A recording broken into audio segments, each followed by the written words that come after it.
Welcome to Module 2, Investing and Investment Strategies.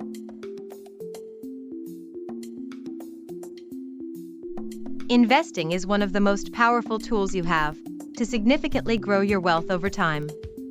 However, investing can feel intimidating if you're new to it. Today, I'll guide you step by step through essential concepts to help you invest confidently. In this module, we'll cover three main points: different investment vehicles, stocks, bonds, mutual funds, and ETFs. Understanding your risk tolerance and creating a balanced portfolio. How compound interest can transform your financial future. Let's begin. Step 1. Different investment vehicles. First, let's clearly understand the main types of investments available to you. 1. Stocks. A stock is a share of ownership in a company. When you buy a stock, you're purchasing a small piece of that business. If the company grows and profits, the stock value usually increases, giving you returns. Example: if you buy 10 shares of Apple stock at $150 per share, your total investment is $1,500. If Apple stock increases to $200 per share, your investment is now worth $2,000, providing a profit of $500. Stocks typically offer higher returns over the long term but can be more volatile and riskier in the short term. 2. Bonds. A bond is like a loan you give to a government or corporation. They promise to pay you back your original investment plus interest after a specific period.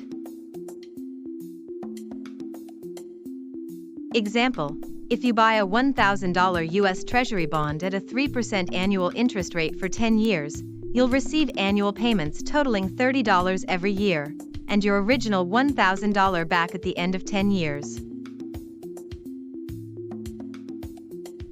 Bonds usually have lower risk than stocks but also provide lower returns. They're good for balancing higher risk investments. 3. Mutual funds. A mutual fund pools money from many investors to buy a diversified mix of stocks, bonds, or other securities, managed by a professional.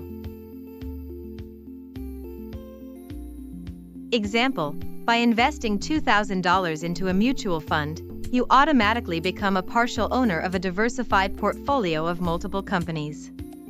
This reduces your risk compared to investing in just one or two stocks. Mutual funds help you diversify your investments easily without managing individual stocks yourself. 4. ETFs. Exchange-traded funds. ETFs are like mutual funds because they hold a basket of investments. However, ETFs trade on stock exchanges throughout the day like regular stocks. ETFs combine ease of trading with diversification and often have lower fees than mutual funds. Step 2. Understanding your risk tolerance and creating a balanced portfolio. Risk tolerance means how comfortable you feel about the potential for your investments to fluctuate in value. To determine your risk tolerance, ask yourself these questions. How would you feel if your investments dropped 20% overnight? Could you wait it out patiently, or would you panic and sell immediately?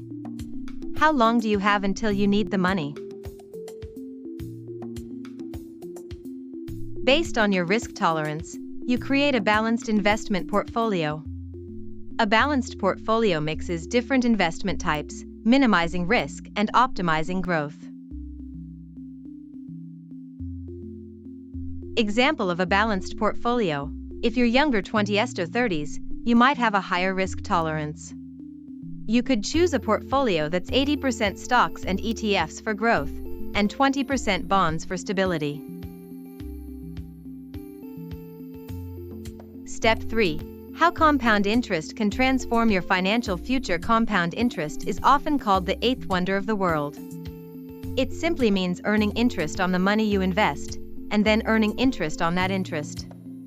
Over time, your money grows exponentially. Let's say you invest $200 per month into an account earning 9% annual interest, starting at age 25. Here's how your money grows. By age 35, 10 years later, you'd have approximately $39,000. By age 45, you'd have around $133,000. By age 55, that amount grows to approximately $364,000. And by retirement at age 65, your $200 monthly contributions would have turned into over $923,000.